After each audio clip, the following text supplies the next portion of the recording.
Hello, this is AMET 104, week 5.1 lecture recording. So today we're going to go over chapter 10.4. So chapter 10.4, and that is the retirement savings.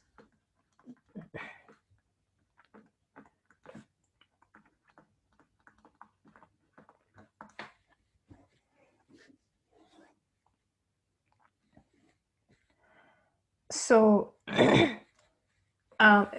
usually in the classroom, I ask students how many of you actually have retirement savings account currently. Normally it's about one or two students in the classroom. And while that's very understandable because most of you are very young, when I ask how many are planning on getting a retirement savings account sometime in the future, usually about 1/3 of the classroom would raise their hands. So I usually raise a question and try to trigger a discussion where when is the best time to start? Like if you are planning on opening a retirement savings account, when would you do it and why then? A lot of the students say that they want to start sometime in the late 20s or early 30s because obviously right now you have to focus on the studies, your education, and you're not really actively making enough money to set aside some funds for the retirement savings account. So let's look at an example. Let's start the problem. Let's start the lecture with a problem. So let's say, suppose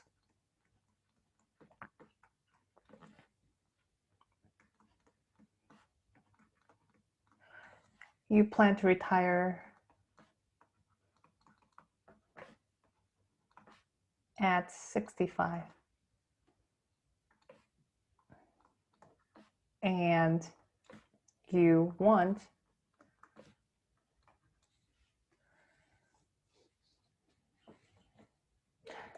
to actually say you start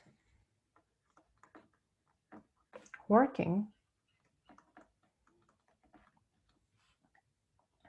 at 21. So I know some of you are already 21 or over 21. Some of you are probably 18 or 19, but let's say you're 21. I think that's a good age to start working.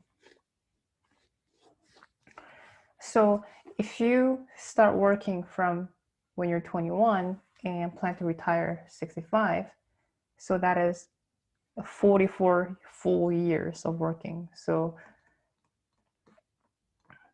you will work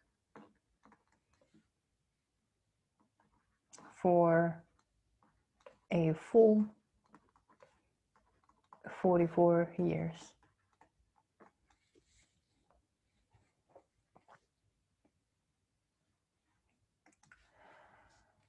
So let's say you plan to set aside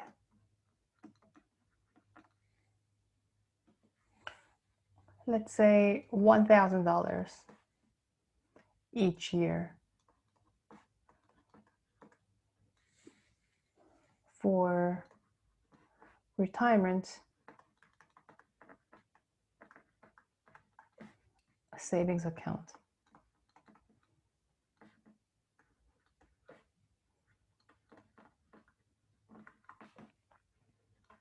At the age of 21. And let's suppose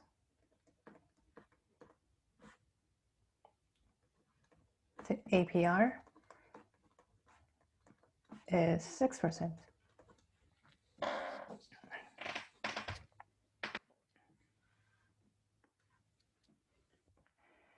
So some of you may say $1,000 each year is a lot of money. Sure, it's not a very small amount of money, but some of you may think that, oh, $1,000 each year, that's a lot of money to save after you pay for your rent, after you pay for your groceries.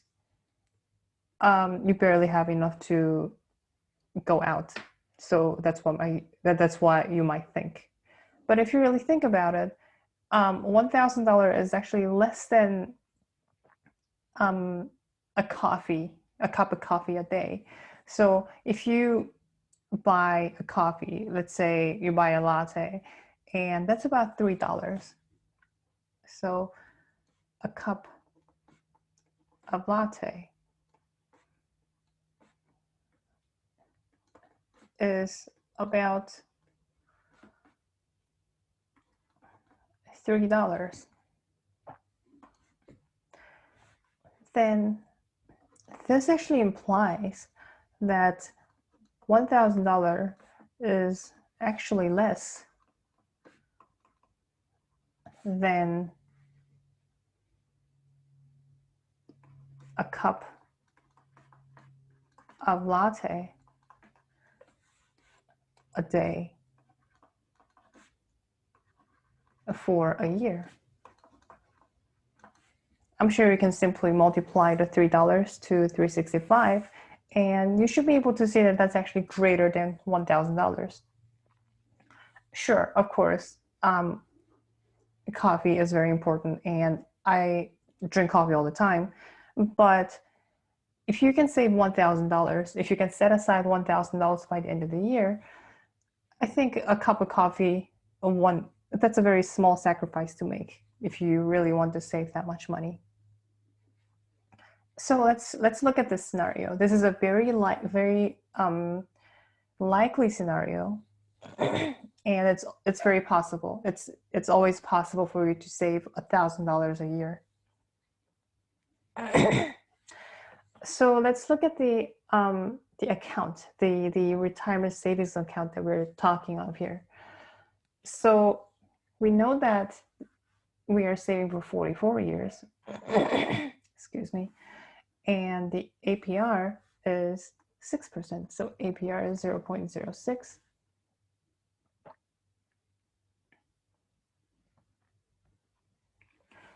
And we're setting aside $1,000 per year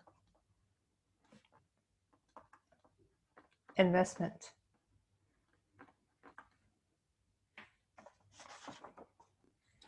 So now let's look at the deposits separately.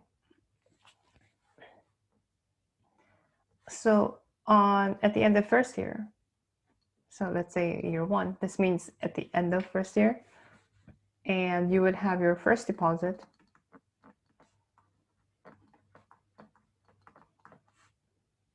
that is $1,000.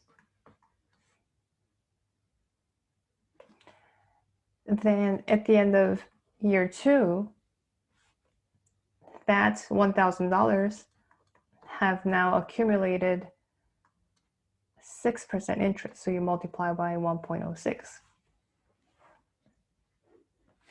And this is simply using the annual compounding formula because we're only accumulating interest at the end of each year.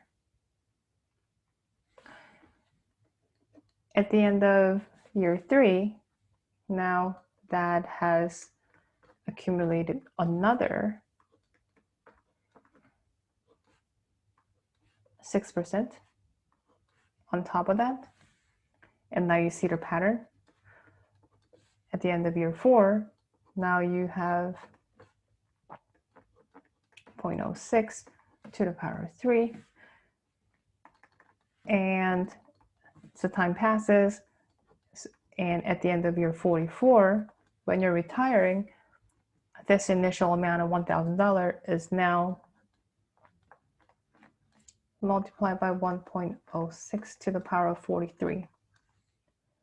So this is 43 because you only deposited at the end of the first year, and you're now accumulating once at the end of the second year, third year, fourth year, and so on and so forth. So this is going to be 43 instead of 44.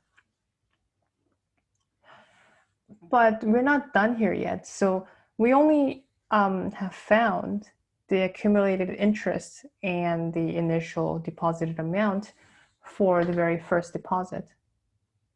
But the problem actually suggests that you're making recurring payment, you're making recurring investment each year, and that's $1,000 each year. So now here is where the fun part begins. So you now have the second deposit. And that happens at the end of the second year. And this $1,000 is independent from any interest that's accumulated with the first deposit. You have freshly introduced the $1,000 at the end of the second year. And this $1,000 at the end of the third year, it has accumulated another year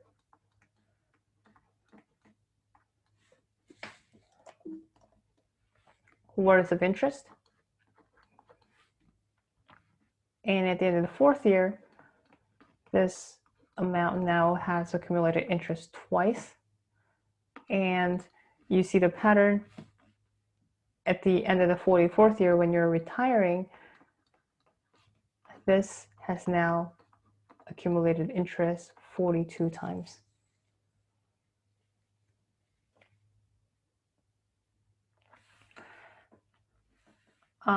Let's look at another one. Let's look at third deposit. So the third deposit is the same way. The deposit is made on the third year. So it's made at the end of the third year here. And at the end of the fourth year, this amount has accumulated interest once, and so on and so forth, all the way to when you're retiring, this $1,000 actually becomes 6 to the power of 41. Do you see the pattern? So here, let's say we're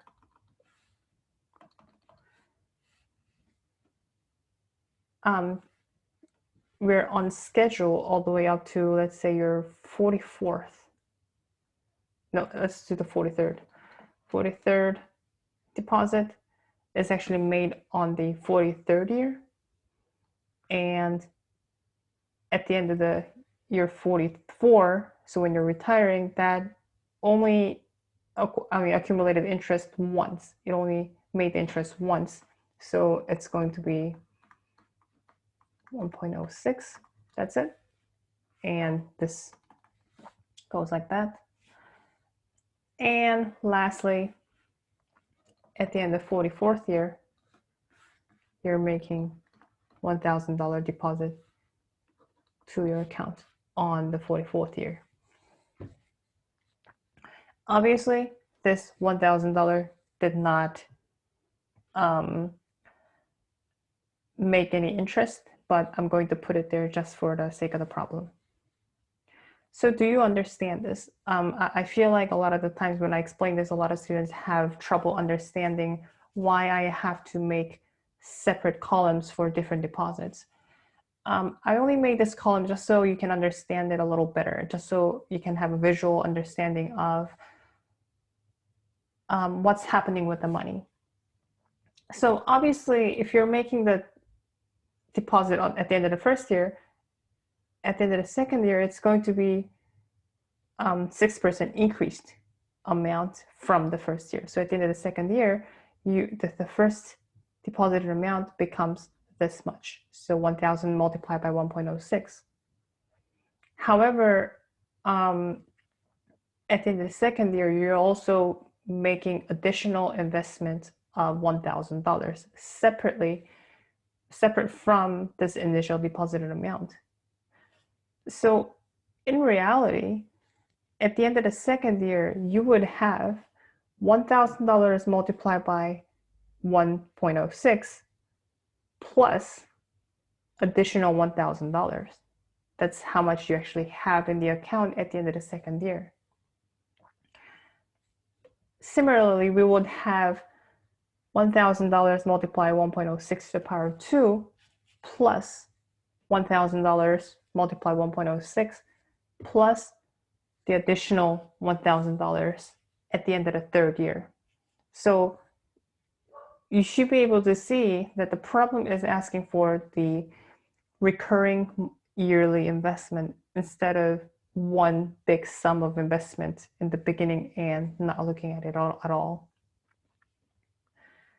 So if we follow that logic, at the end of the 44th year, you should have this amount, so $1,000 multiplied by 1.06 to the power of 43, which is the total amount that we got from the first deposit, plus the second deposited amount, plus the third, plus the fourth, all the way up to the last year. So the total money that you have, the total amount of money that you have in your savings account at the end of the 44th year is not just $1,000 multiplied by 1.06 to the power of 43, but it is the addition of this entire bottom row. So how much is that? How much is that really making? So let's do the calculation. Is anything familiar with you? So just looking at this, the total sum. So I'm gonna rewrite that. Total sum. In other words, your total value of the account, retirement savings account. I'm going to write it like this: 1.06 to the power of 43 plus $1,000, 1.06 to the power of 42 plus $1,000, 1.06 to the power of 41 plus all the way up to, let's say, $1,000 multiply 1.06 plus the last deposited amount, so $1,000.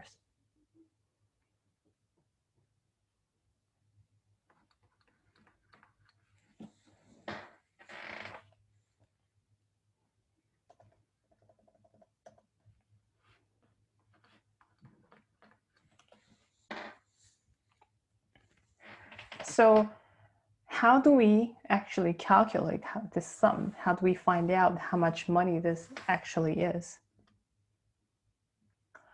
So this should look very familiar to you, even though it may not look very intuitive. If you look at it from the right-hand side, right to left, it goes $1,000 and you multiplied some constant value, in this case 1.06, plus, and it's going to multiply that constant value all the way up to 43. So this should occur to you that we are now supposed to use the geometric sum formula.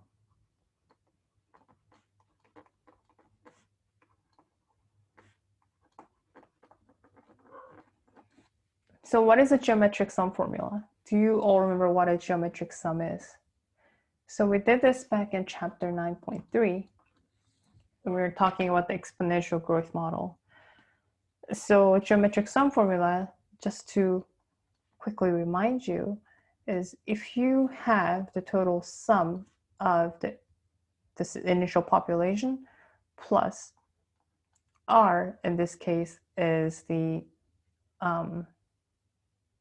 common ratio multiplied by the initial population. If you go all the way up to, let's say, n-1 to the power of initial population, and here you should be able to tell there are n terms.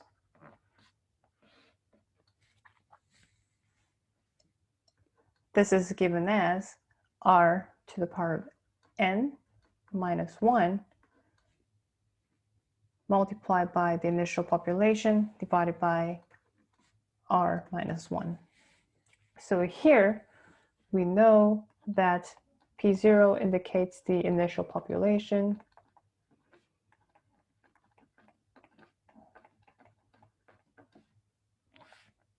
and the capital R is the common ratio.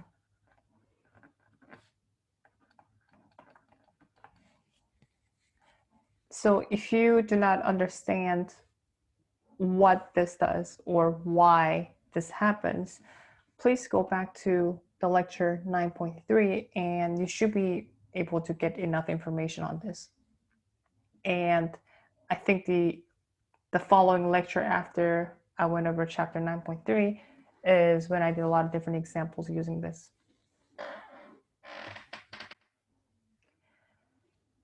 So we're simply going to use this. But before, how do we find the population and the common ratio? What is it in this case? So in this case, we can see, we can compare each term by term with this formula.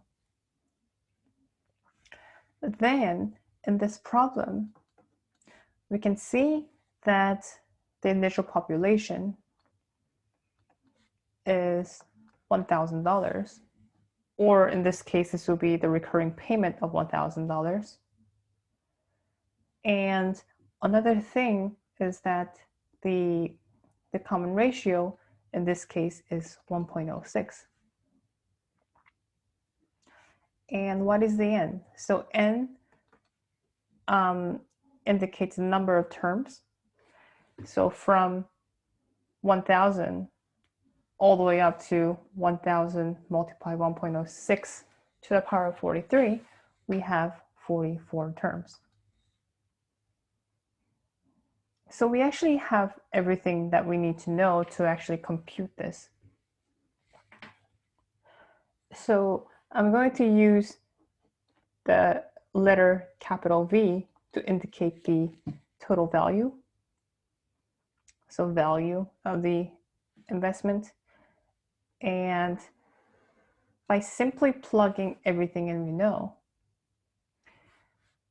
the R is 1.06 and you're exponentiating by 44, which is n in this case, to minus 1. And I'm going to make another parentheses. In this case, I'm just going to write the bracket so we can distinguish between the two. And you're multiplying by the recurring payment, and you're simply dividing the 1.06 minus 1. Do we see how these numbers reflect our problem that we're trying to solve and how we can simply substitute it here? So this would actually require you to use some calculator and make sure you do it a few times just to make sure that you get the correct answer. So this should end up with $199,758.03. So what does this mean? So we were just busy calculating some numbers here, but what did we just find? So we actually just found that if you can set aside less than $3, so $3 coffee, if you can set aside that much money each day for a year, you would have $1,000 in hand so you can set aside for the savings account. And if you can continue that for 44 years, so if you are able to deposit $1,000 of recurring payment into your retirement savings account, by the time you retire, this is how much you have it.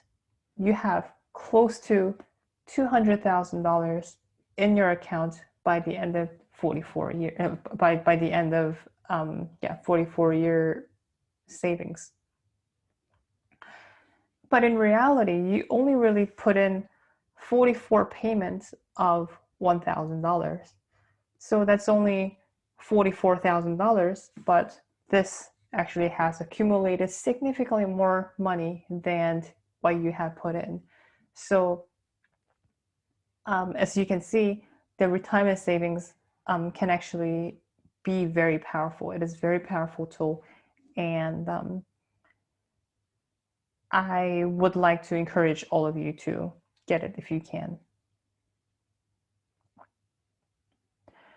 So let's actually establish the retirement savings formula. So in this case, we just use the geometric sum formula, but I'm going to basically rewrite that in context of retirement savings formula. So retirement savings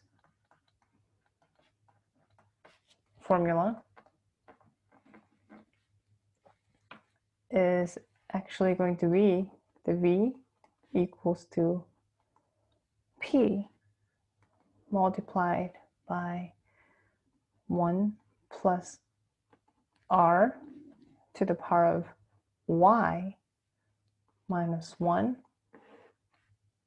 over R.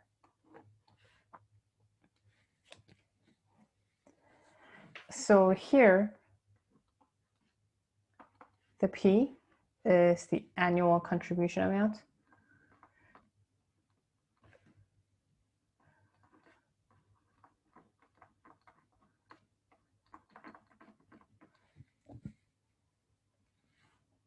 And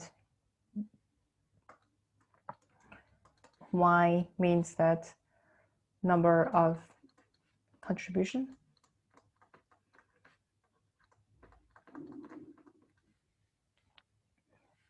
Obviously, the small r is the APR in decimal.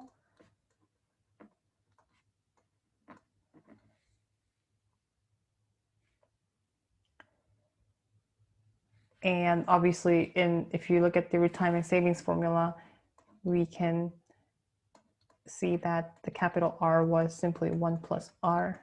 And that's actually how we found the common ratio compared to the growth rate. And lastly, the V is the total value.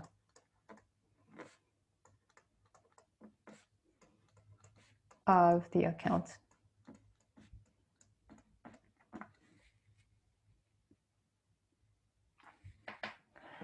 So some of you might think that looking at this problem, yes, when you're 21, even though setting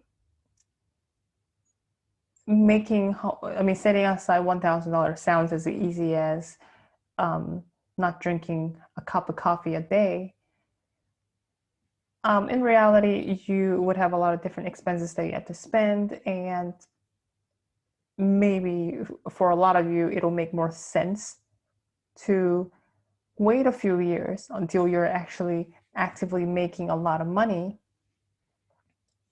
before you can make contribution each year. So let's actually do that example. So everything else stays the same.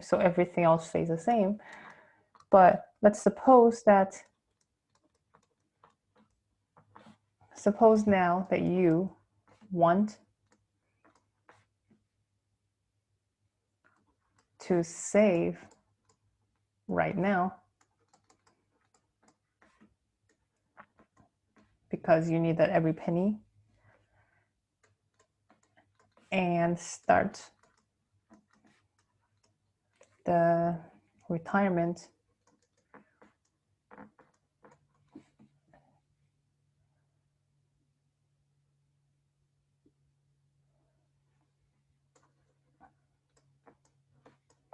when you are 43.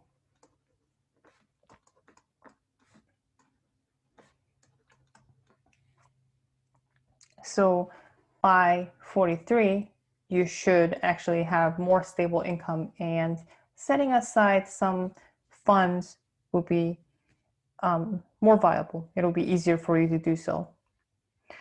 but it'll be unfair because you would only have 22 years as opposed to 44 years. So let's say, but instead double the contribution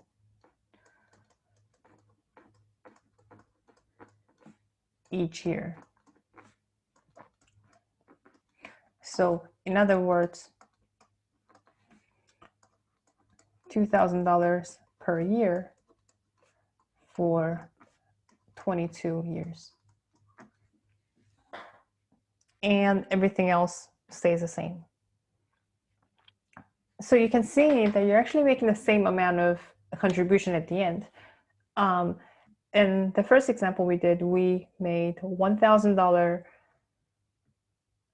contribution each year for 44 years, as opposed to now we're making $2,000 contribution for 22 years. So you double the amount of contribution, but you are only contributing for half the time. So let's use the formula that we know. So the formula, let me rewrite it here so you can see this without having to scroll back up. To the power of y minus 1 over r. In this scenario, we know that we have that the recurring payments of $2,000. We have the APR that's 6%, that's the same, and also we are making 22 contributions. So by plugging everything that we know, we have 2,000 multiplied by 1.06 to the power of 22 minus 1 over 0.06. And you should end up with then $86,784.58. Wait a minute. So you are saying that if you make $1,000 each year contribution for 44 years, you would end up with close to $200,000, as opposed to if you make $2,000 contribution for 22 years, even though you're making exactly the same amount of contribution at the end, then you're only getting this much. That's all you're getting back. So yes, 86,000 is a big sum of money, but compared to $199,000, it is not even half. It's not even close. So even though you're making the same amount of contribution at the end, the money that you get back is not even half of what you would have made if you made the longer investment. So now that you would think, okay, so you're 43, you can actually spare more money. You don't now have to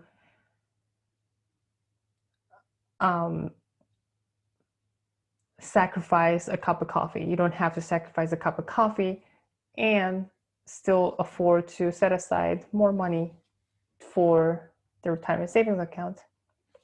So let's say, now suppose, what if you made quadruple contribution?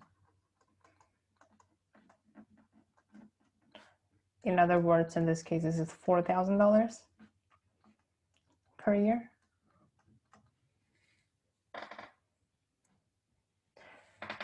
So let's put that into the formula again, that we know that this is $4,000 of contribution, and you're multiplying to 1.06 and for 22 years, and you're simply plugging in this formula, but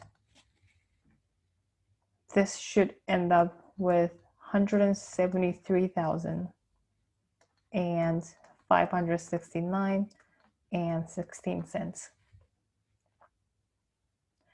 So even if you're making quadruple amount of contribution each year for 22 years, you're really not making that much money compared to how much you would have made if you contributed $1,000 a year for 44 years. So in this case, your sacrifice for each year is 4 times greater. And yeah, at the end, you may double the amount of contribution, but the sacrifice that you have to make just to set aside $4,000 is a lot greater than $1,000 a year. And at the end, you're also not getting back as much money. So really the key takeaway is, if you can, it's always smart to make the savings account when you're younger. Even if you're 18, 19, it's always a better idea to do it quick. I mean, do it early.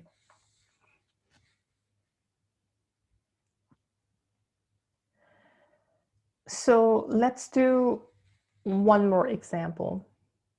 So far we looked at the annual contributions. So each of these examples that we looked at involve some sort of investment each year. But a lot of the times you would set aside, in reality, you would set aside some contribution for your retirement savings account for every month. And usually that's how the 401k and things like that work. So let's look at this example. So suppose you decide to make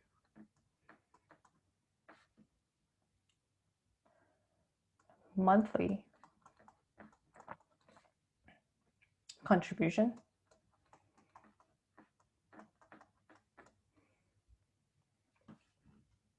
in 401k, let's say 401k. And this is often tax deferred, so you get tax benefit. And you basically, before you get your paycheck, you set aside a set amount of money for the retirement savings account.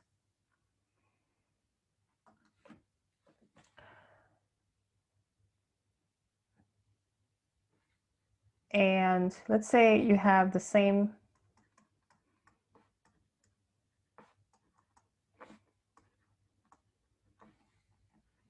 $44 years of contribution.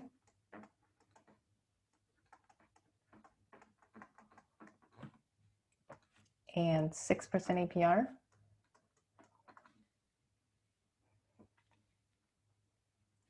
But this time, because you're making monthly contribution, let's say this is compounded monthly.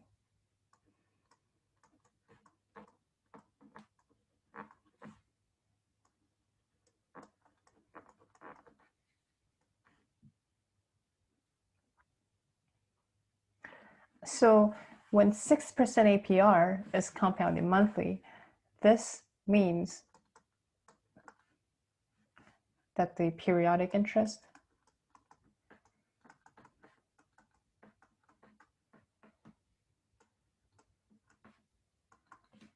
is 6% divided by 12 months, and that is 0.5%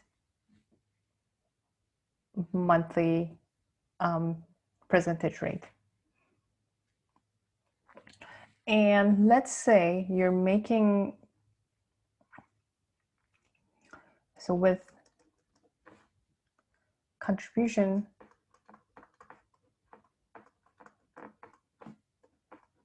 of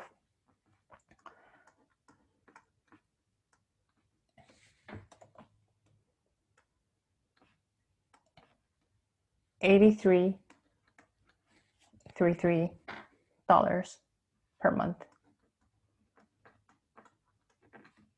The reason why I chose the $83 is because if you do 83.33 multiplied by 12 for 12 years, so this is the total year, you would actually end up with 999.96. So the only thing I'm just trying to change is that you're making the same amount of, or something that's really similar amount of contribution at the end of each year. And then you can see that you're really making, let's say this is 1,000, then you're making $1,000 of contribution each year. You have 6% APR for 44 years. The only thing that's changed is it is now compounded monthly, whereas before it was compounded annually. So the monthly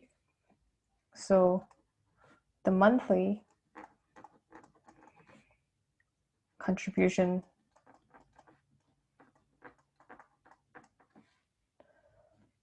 version of retirement savings is given as such. Your total value is given as M to 1 plus R over 12 to the power T minus 1 over R over 12. And here, some of you may be able to pin down what each letter represents. And here M is the monthly contribution.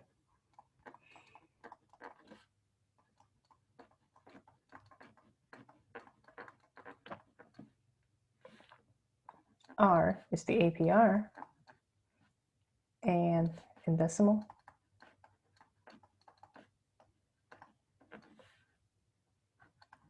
And the T is the total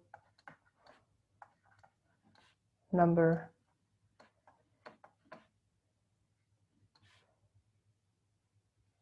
of month.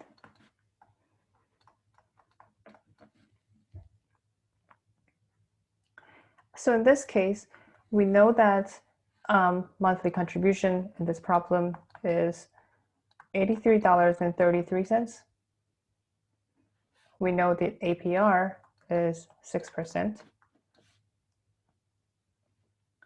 And total number of months, since you're making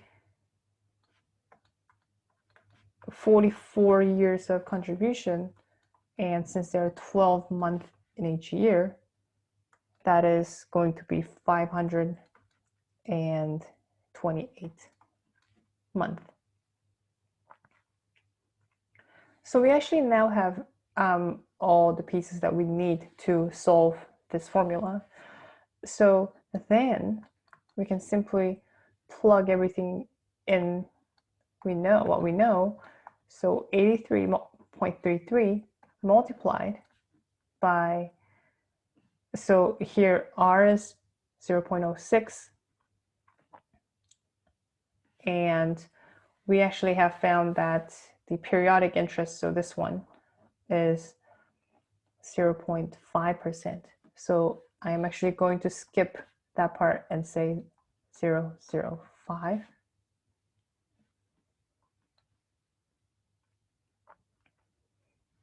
To the power of the total number of month, 528 minus 1, and you divide it by 0.005. And that should give you the $215,346.82. So what you should be able to see is that in this scenario, everything else stayed the same. You made $1,000 or close to $1,000 of savings for each year for 44 years with the APR of 6%. And that is exactly the same as the problem we looked at before. But now we're making, at the end of, when you're retiring in your savings account, you have $215,000 as opposed to before you have $199,000.